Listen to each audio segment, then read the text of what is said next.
जय श्री राम। तो नमस्कार दोस्तों, कैसे हो आप सब लोग। तो आज की कहानी शुरू करते हैं। आज की कहानी जिसका नाम है भाभी नेगेपेट। तो कहानी शुरू होती है। वो एक अंधियारा सा जंगल था। टेढ़ी मेढ़ी लताएं, घने से वृक्ष वृक्ष जो बहुत ही बेढंगे से और घने दिख रहे थे। न जाने कितनी सदियों से उस भूमि पर इंसानी कदम नहीं पड़े थे। एक नज़र में तो ऐसा ही मालूम हो रहा था कि कोई भी मानव उस माहौल में कभी न भटका होगा। पर आज वहाँ कुछ अलग हुआ था। जब चांद बादलों के पीछे धीमे से छुप रहा था, उसी वक्त दो जोड़े इंसानी पैरों के निशान वहां पर नजर आने लगी। कितनी सदियों से वहां कोई भी न भटका था। आज वो दो जोड़े इंसानी पैर वहां नजर आ रहे थे। वहां की जमीन पर न जाने कितने बरसों बाद इंसानी पैरों ने दस्तक दी थी। वे दो इंसान थे जो जंगल में अपना रास्ता भटक गए थे। उनके हलाकान से चेहरे ही बता रहे थे कि न जाने कितनी देर से वे भटक रहे थे। वे दोनों कुछ खोज रहे थे जिसकी तलाश में उनकी समझ से वो भटक गए थे। वे लोग लंबे डग भरते हुए चल ही रहे थे कि आह ओह ओह ओह यह। दोनों में से एक आदमी जोर से कराह उठा। उसकी आवाज सुनते हुए जो आगे जा रहा था वो तपाक से पीछे मुड़ गया और पहले के पास आते हुए दूसरे ने पूछ लिया, क्या हुआ तुझे? हाँ, एक क्या? अरे क्या हुआ तुझे? वो आप कुछ ज्यादा पास आ गया था। तूफान, यार मेरा पैर। कहते हुए पहले ने अपने पैर की तरफ इशारा किया। दूसरा, जिसका नाम थुप्पन था, उसने आंखें से कूदते हुए गौर से देखा कि उसके दोस्त के पैर किसी शिकारी जाले में फंस गए हैं। वो जाला कसदार लोहे का था। थुप्पन थोड़ा कमर में झुका और उसने अपने हाथ में पकड़ी हुई प्रकाश फेंकती हुई टॉर्च सीधी करते हुए अपने दोस्त के पैरों पर मारी। अबे यार, खून निकल रहा है रे। थुप्पन एक गहरी सांस छोड़ता हुआ बोल पड़ा। खून किधर? दिखा तो। दिखा? हाँ। अच्छा, ज्यादा गहरा जख्म नहीं लग रहा है मुझे तो। बोलते हुए थुप्पन ने हर तरफ देखा और फिर उसने अपने दोस्त से कहा, शांत रहे, ज्यादा बात मत कर। यहाँ इस जगह पर शिकारी जाला लगा हुआ है। मतलब जिसके लिए जाला लगा है वो शिकारी भी आसपास ही भटकता होगा। और मुझे नहीं लगता ये जाला किसी किसी शाकाहारी जानवर के लिए लगाया होगा। वो जरूर। कहते हुए थुप्पन रुक गया। फिर वो सब तरफ देखने लगा। उसे उस माहौल में कुछ अजीब सा महसूस होने लगा था। वो आगे बोलने लगा, देख हमारी आवाज से कहीं उसे पता न चल जाए। उसे मतलब वो जो कुछ है शिकार जिसके लिए जाला लगाए, वो हमारी आवाज से चौकन्ना तो हो सकता है ना। तूफान अपने दोस्त की बात काटता हुआ जल्दी से बोल पड़ा। मुझे नहीं लगता मुझे नहीं लगता तूफान, वो शिकार यहाँ आसपास होगा यार। और वो अभी तो उसे हमारे आवाज की क्या जरूरत है यहाँ। वो तो वो तो हमें सूंघ कर भी तो ढूंढ सकता है ना।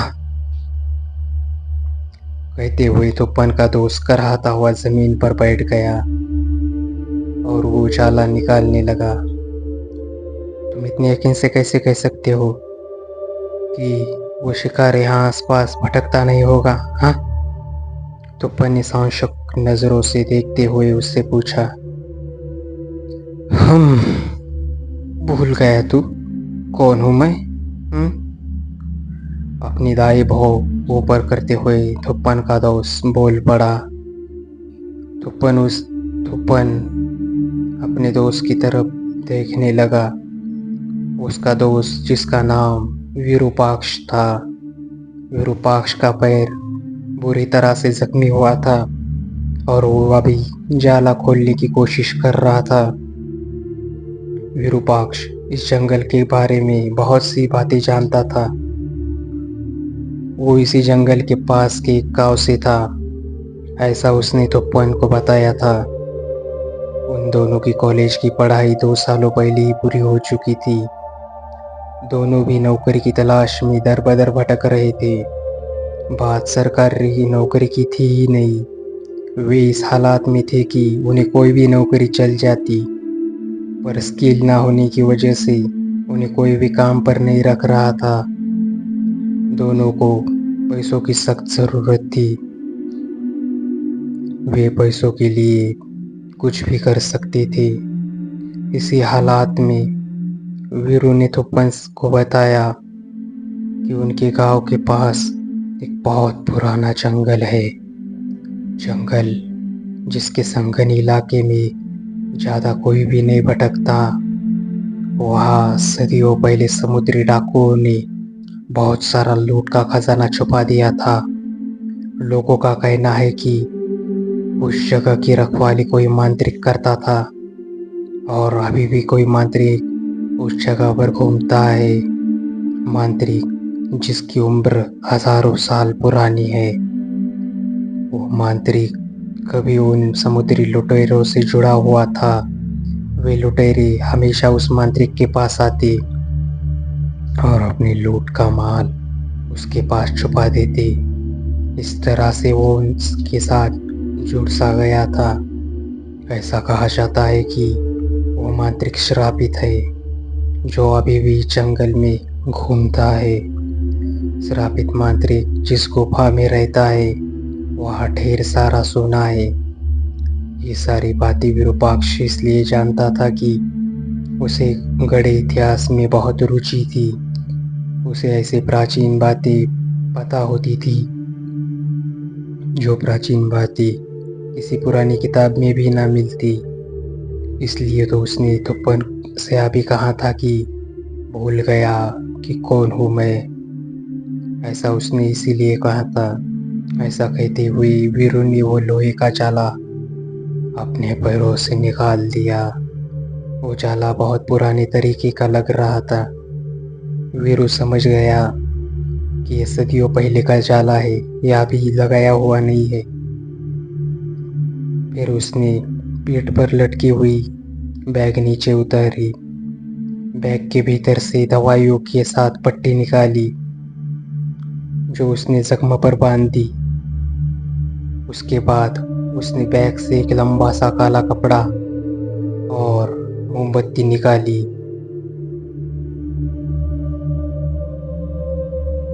थुप्पन वो सारी चीजें देख ही रहा था। उसे कुछ भी समझ में नहीं आ रहा था कि ये मोमबत्ती और काले कपड़े क्यों। उसने उसकी तरफ देखा और पूछा, सुनिए, सुन तो, ये मोमबत्ती किस लिए, हाँ? और ये काला कपड़ा, मोमबत्ती, मतलब कुछ समझ में नहीं आ रहा है। काला कपड़ा, काला कपड़ा, मोमबत्ती, लगती है प्रक्रिया का भाग है ये। प्रक्रिया पूछते हुए तुप्पन अभी भी कुछ अर्थबोध चेहरे पर ना ढालते हुए बोल पड़ा। उसे कुछ भी समझ भी नहीं आ रहा था कि ये प्रक्रिया एक मोमबत्ती काला कपड़ा क्यों है। फिर वीरू बोला, प्रक्रिया, प्रक्रिया मतलब विधा। हमें मांत्रिक और तांत्रिक से मुर्दों का सोना हासिल करना है ना। वही मुर्दे जो कभी समुद्री लुटेरे थे। तो विधा के लिए सारा साहित्य लगता है, और एक मददगार इंसान भी जो साफ और नेक दिल का हो। बोलते हुए विरूपाक्ष कहीं दूर शून्य में देख रहा था। मुझे तो कुछ समझ में नहीं आ रहा है यार कि ये तो क्या बोल रहा है। तुप्पन ऐसा बोल ही रहा था कि झाड़ियों में कुछ हलचल हुई और उसके पीछे एक तेज कुर्राहट उस शांत माहौल में गूंज उठी। तुप्पन ने उतने ही कम समय में देखा कि उन झाड़ियों में कुछ झलक आया था। चांद की नीम सी रोशनी में तुप्पन ने वो चीज थोड़ी सी देख ली थी। उसने चांद की रोशनी में देखा कि दो दांत उसे दिख पड़े थे। दो दांत जो लंबी थुतान पर गड़े हुए थे। वो क्या है? हाँ, वो क्या है? तुप्पन कांपता हुआ बोल पड़ा, क्योंकि जो भी अभी उसने देखा था वो किसी भी हद में इंसान जैसा तो नहीं लग रहा था। इसलिए उसने अपना हाथ झाड़ियों की तरफ करते हुए जोर से और डर से कहा था। उसकी नजरें खौफ से भर गई थी, लेकिन इस तरफ ज्यादा ध्यान न देते हुए विरूपाक्ष बोल पड़ा, चल हमें झील के पास जाना है। वो वहाँ काली झील दिख रही है ना, चलो वहां पर। आज अच्छा शकुन है जो पूरा चांद निकला हुआ है, जिसका प्रतिबिंब उस काले झील में उमड़ रहा है। देख तो सही, चल वहां चलते।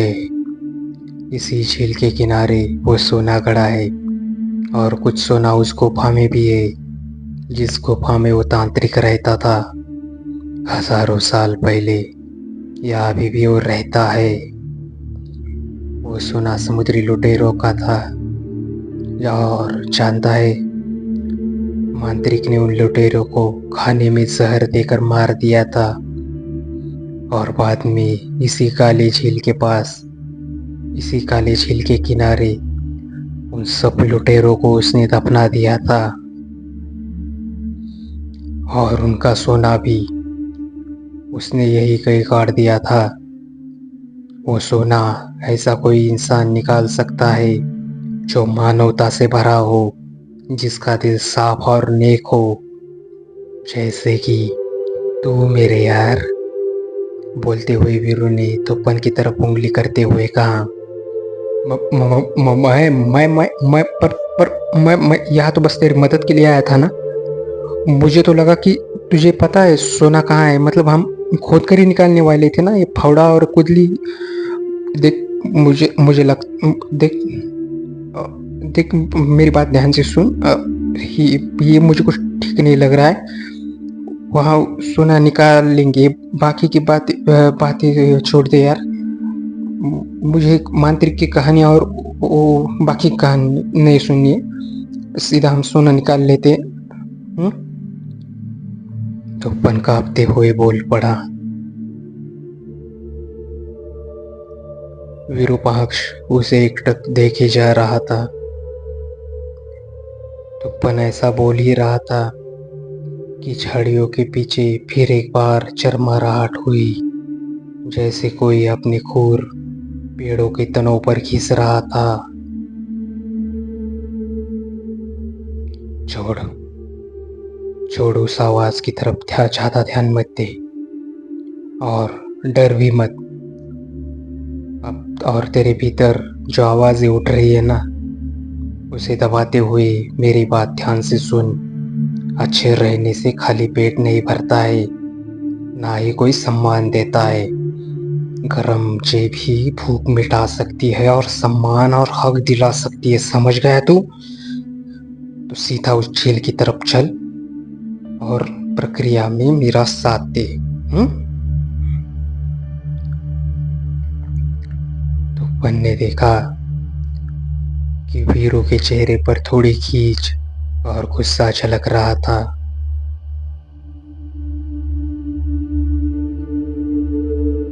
फिर वो दोनों झील के पास आए।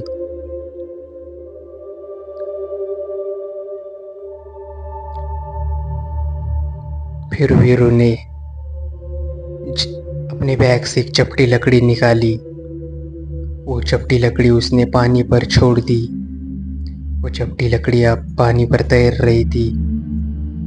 फिर उस लकड़ी पर वीरू ने थोड़ा मोम लगा दिया और उस मोम पर मोमबत्ती रख दी।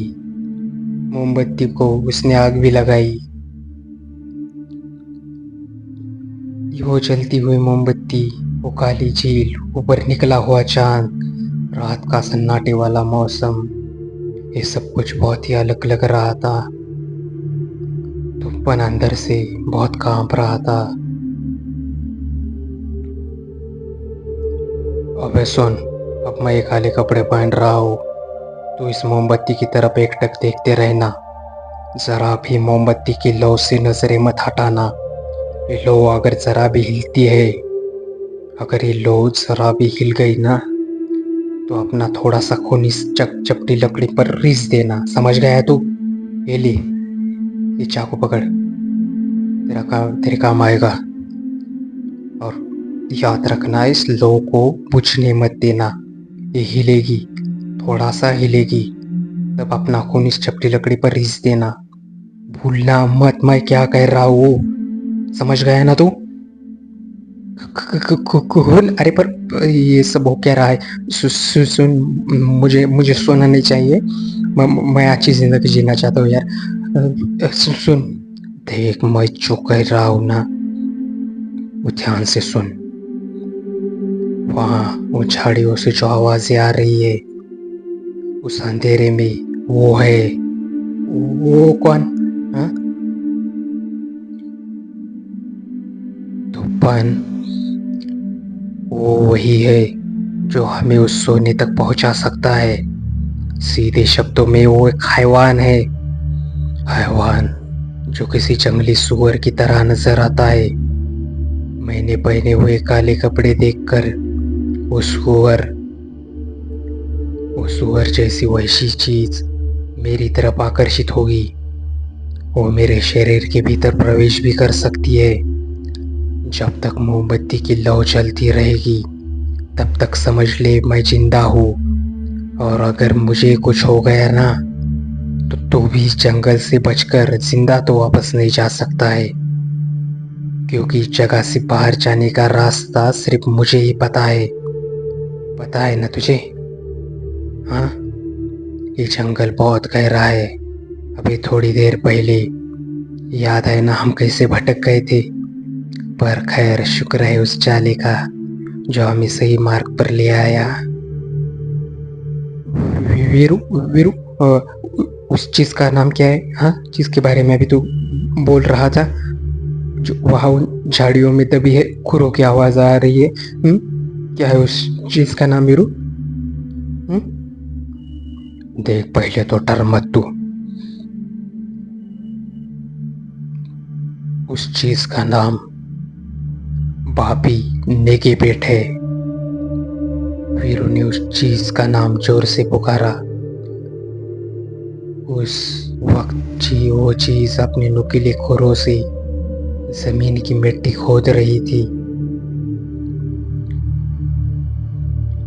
और वो मांत्रिक, उसका क्या?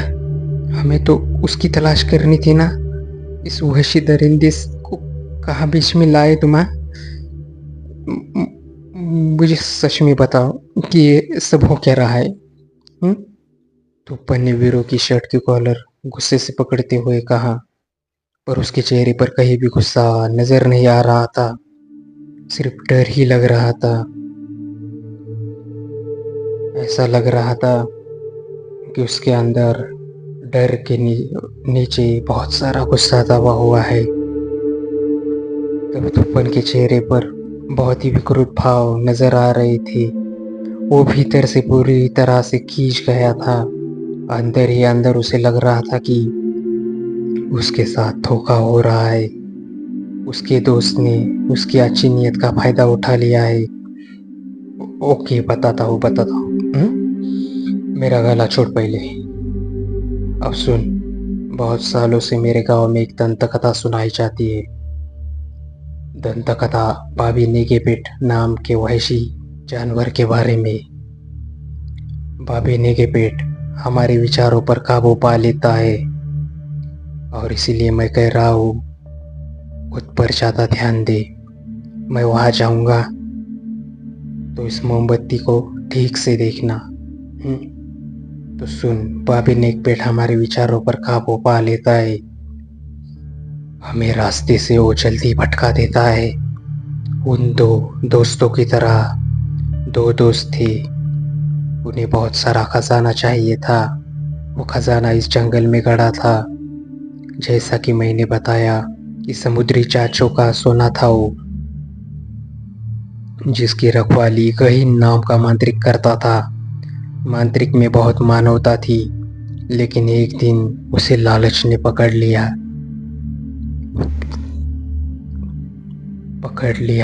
उसे लालच ने, या वो अपने विचारों से भटक गया था।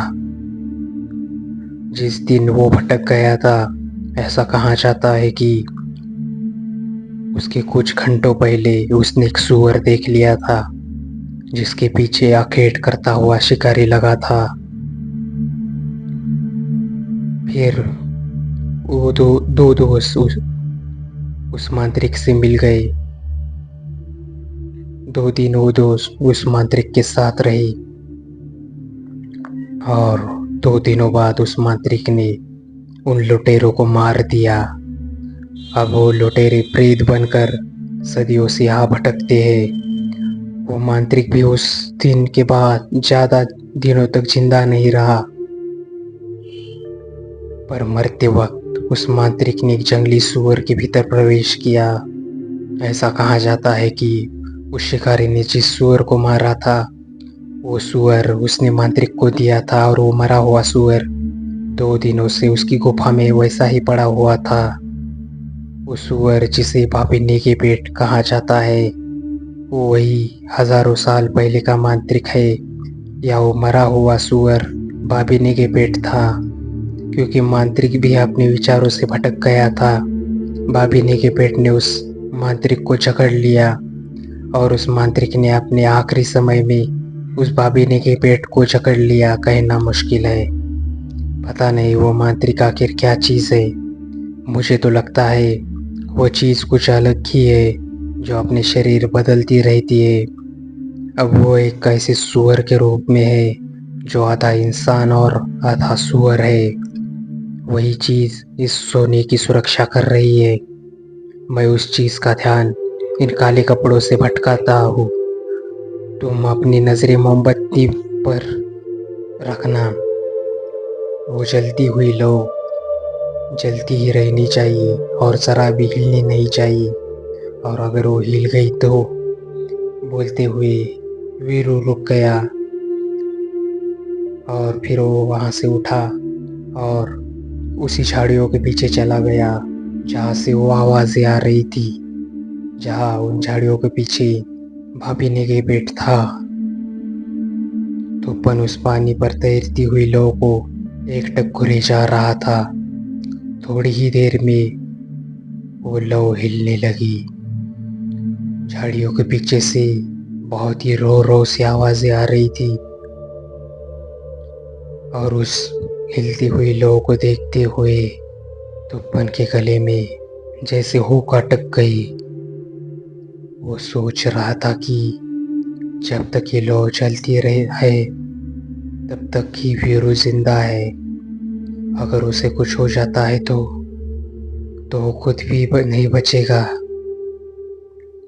लेकिन अगर वो दोनों इस जंगल से सही सलामत बच जाते हैं तो वे इस सोने को लेकर अच्छी जिंदगी जी सकते हैं। एक खुशमदी जिंदगी, ऐसी जिंदगी जहाँ उनके सारे सपने पूरे हो सकते हैं। लेकिन क्या ये अच्छा होगा? वो जैसे खुद से ही बोल पड़ा और दूसरे ही पल थोप्पन ने उस जलती हुई लौ पर फूंक मारी।